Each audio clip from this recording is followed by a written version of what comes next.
Hello student, कैसे हैं आप? आई होप आप सभी अच्छे होंगे। प्यारे बच्चों, आज हम करेंगे क्लास 7 के इंग्लिश के लेसन नंबर 10 को।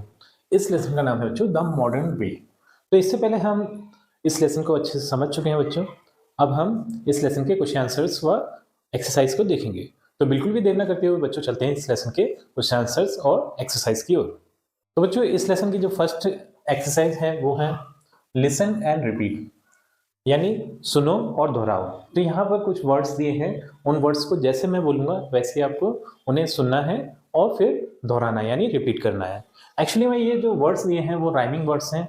राइमिंग वर्ड्स वे होते हैं बच्चों जिनकी साउंड सेम होती है लेकिन जो मीन्स होता है वो डिफरेंट होता है। जैसे कि हम पहला वाला देखेंगे, फन, बन, गन।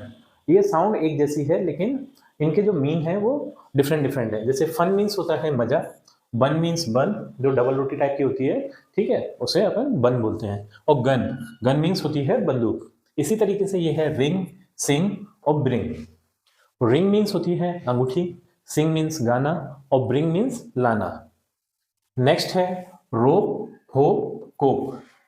तो रोप मीन्स रस्सी, होप मीन्स आशा और कोप मीन्स होता है बच्चों सामना करना। ठीक, ये है जस्ट, मस्ट, रस्ट। ठीक, जस्ट मीन्स अभी, मस्ट मीन्स हो सकता है और रस्ट मीन्स जंग। जो जंग लग जाती है लोहे वगैरह पे उसे हम बोलते हैं रस्ट। ठीक, नाइट, माइट और फाइट एक जैसी साउंड है लेकिन मीन डिफरेंट डिफरेंट है। Mars, cars, stars. Mars means होता है मंगल ग्रह, कार्स मीन्स जो गाड़ी होती है ना कार, उसे कार बोलते हैं, और ये स्टार्स मीन्स तारे। इस तरीके से हमने ये देखा कि ये राइमिंग वर्ड्स सुनने में एक जैसे लगते हैं लेकिन इनकी जो मीन है वो डिफरेंट डिफरेंट है। ठीक, अब चलते हैं बच्चों नेक्स्ट क्वेश्चन पर। जो क्वेश्चन नंबर 2 है वो है कॉम्प्रिहेंशन।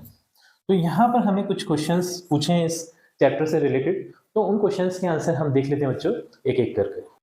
अब बच्चों जो फर्स्ट क्वेश्चन है वो है whom does the poetess invite। जो कवित्री थी वो किसे इनवाइट करना चाहती थी? तो कवित्री बच्चों अपनी फ्रेंड को यानी दोस्त को इनवाइट करना चाहती थी। तो इसका आंसर आप लिखेंगे the poetess invites her friend, यानी अपने दोस्त को इनवाइट करना चाहते थे। कहाँ? मंगल ग्रह पर जाने के लिए। ठीक, सेकंड है what does she want to see. तो कवित्री और उनके फ्रेंड क्या देखना चाहती थी? तो वो तारे और मून यानी चांद को देखना चाहती थी। तो यहाँ पर इसका आंसर आ जाएगा she wants to see the moon. वो चांद को देखना चाहती थी और फिर बोलती हैं अगर हमें टाइम मिला तो हम मार्स पर भी चलेंगे, यानी मंगल ग्रह पर भी चलेंगे।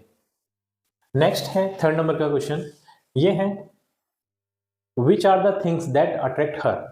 कवित्री को कौन सी ऐसी चीजें थी जो कि अट्रैक्ट कर रही थी, आकर्षित कर रही थी? ठीक है, तो तारे, मून और मंगल ग्रह ये सारी चीजें थी जो कि कवित्री को आकर्षित कर रही थी। तो यहाँ पर दिया है stars that shine like diamonds attract हर।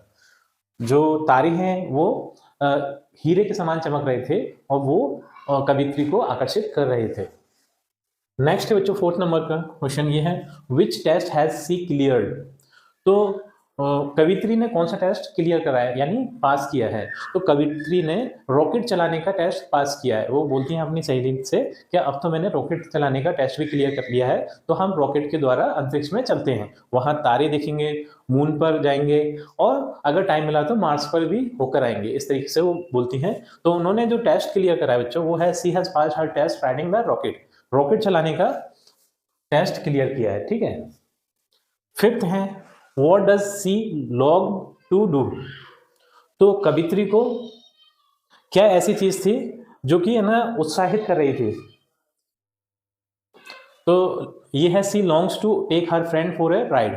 तो कवित्री अपनी फ्रेंड को लेकर राइड पर जाना चाहती थी। ठीक, इस तरीके से ये क्वेश्चन आंसर हमारे हो जाते हैं। अब चलते हैं बच्चों नेक्स्ट क्वेश्चन पर।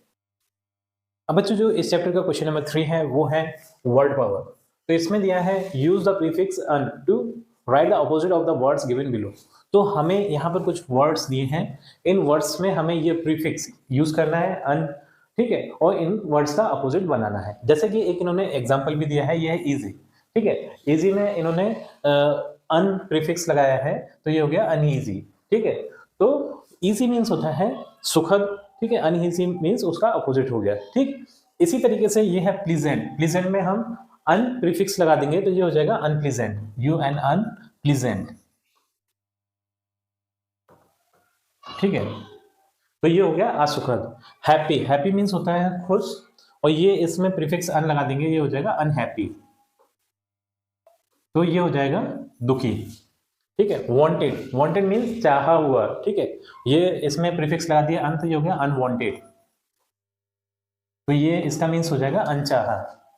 नेचुरल, नेचुरल मीन्स होता है प्राकृतिक, और इसमें अन प्रीफिक्स लगा देंगे तो ये हो जाएगा अननेचुरल, जो प्राकृतिक ना हो या फिर अप्राकृतिक, उसे हम बोलते हैं अननेचुरल, यानी जो कृत्रिम हो, आर्टिफिशियल हो, उसे हम अननेचुरल भी बोलते हैं। इस तरीके से क्वेश्चन नंबर 3 भी हो जाता है। अब चलते हैं बच्चों नेक्स्ट क्वेश्चन पर। अब बच्चों जो क्वेश्चन नंबर 4 है वो है ग्रामर इन यूज। अब थोड़ी बहुत हम ग्रामर भी देख लेते हैं कि ग्रामर का इन्होंने क्या यूज दिया है। इसमें जो ए नंबर वाला क्वेश्चन है वो है rewrite the following lines using the punctuation marks wherever necessary. तो इस सेंटेंस को हमें दोबारा से लिखना है, जहां भी नेसेसरी मार्क्स यूज होंगे वहां पर वो मार्क्स पुट करना है, ठीक है। जैसे कि यहाँ पर देखते हैं हम कि जब भी कोई सेंटेंस स्टार्ट होता है तो वो कैपिटल लेटर से स्टार्ट होता है। ये आई स्मॉल दिया है तो ये क्या हो जाएगा, आई कैपिटल हो जाएगा, ठीक। आई हैव अ ट्री, यहाँ पर एक कॉमा लगेगा, ठीक है। थोड़ा सी देर के लिए हम रुक रहे हैं तो यहाँ थोड़ी देर के लिए रुकते हैं तो वहां पर कॉमा आता है। A green tree to set me from the sun, तो यहाँ तक हमारा एक सेंटेंस कंप्लीट हो जाता है, ये एक फुल स्टॉप आ जाएगा ये इस जगह पर, ठीक है। अब दूसरा सेंटेंस स्टार्ट हो रहा है अंडर इट, ठीक है। तो ये जो यू है वो कैपिटल बन जाएगा हमारा सेकंड सेंटेंस का, क्योंकि स्टार्ट हो रहा है, ठीक है, अंडर इट। तो यहाँ पर थोड़ा हम रुके तो यहाँ कॉमन आ गया। आई, आई हमारा कैपिटल आ जाएगा, आई। आई ऑफन सिट, ठीक है। आई ऑफन सिट के बाद फिर कॉमा आ जाएगा। When all my work is done, ठीक है। तो ये यहाँ पर जाके सेंटेंस कंप्लीट हो गया, तो यहाँ पर फुल स्टॉप कर देंगे। इस तरीके से ये चेंजेस हम करेंगे, ठीक है। और इस सेंटेंस को फिर दोबारा लिखकर भी मैं आपको दिखा देता हूँ, जिससे आपको और अच्छे से समझ में आ जाएगा। अब बच्चों यहाँ पर मैं देख सकते हैं मैंने इसे आंसर ही लिख दिया है, जो जो मैंने चेंजेस किए थे वो यहाँ पर लिख दिया है, ठीक है। तो आप देख सकते हैं कि ये जो आई था वो मैंने कैसा कर दिया है, कैपिटल कर दिया इसे, ठीक है। ये आई को कैपिटल कर दिया है और यहाँ पर क्वेश्चन मार्क लगा दिया है, ठीक है। सॉरी, क्वेश्चन मार्क नहीं है, कॉमा है, ठीक। फिर इसके बाद मैंने यहाँ पर फुल स्टॉप लगा दिया है, जो क्योंकि ये सेंटेंस यहाँ पर कंप्लीट हो रहा था। यू को कैपिटल ले लिया है क्योंकि दूसरा सेंटेंस स्टार्ट हो रहा है, फिर यहाँ पर एक कॉमा लग गया है और ये आई कैपिटल बन गया है, ठीक। फिर इसके बाद ये इस जगह पर कॉमा लग गया है, ठीक। और फिर ऑल माय वर्क डन के बाद में यहाँ पर मैंने एक फुल स्टॉप ले लिया, ठीक है, फुल स्टॉप रख दिया है यहाँ पर इस जगह पर। तो इस तरीके से ये सेंटेंस कंप्लीट होता है हमारा। अब चलते हैं बच्चों नेक्स्ट क्वेश्चन पर। अब बच्चों जो क्वेश्चन नंबर 4 का बी नंबर वाला पार्ट है वो है rearrange the word to make meaningful sentence. तो यहाँ पर एक सेंटेंस है जो कि है ना उसके वर्ड्स को आगे पीछे कर दिया है, तो उसे हमें अरेंज करना है, इस तरीके से अरेंज करना है कि वो एक मीनिंगफुल सेंटेंस बन जाए। जैसे कि एक एग्जांपल भी इन्होंने दिया है, ये है the moon and she with me O come, ये ठीक है इस तरीके से।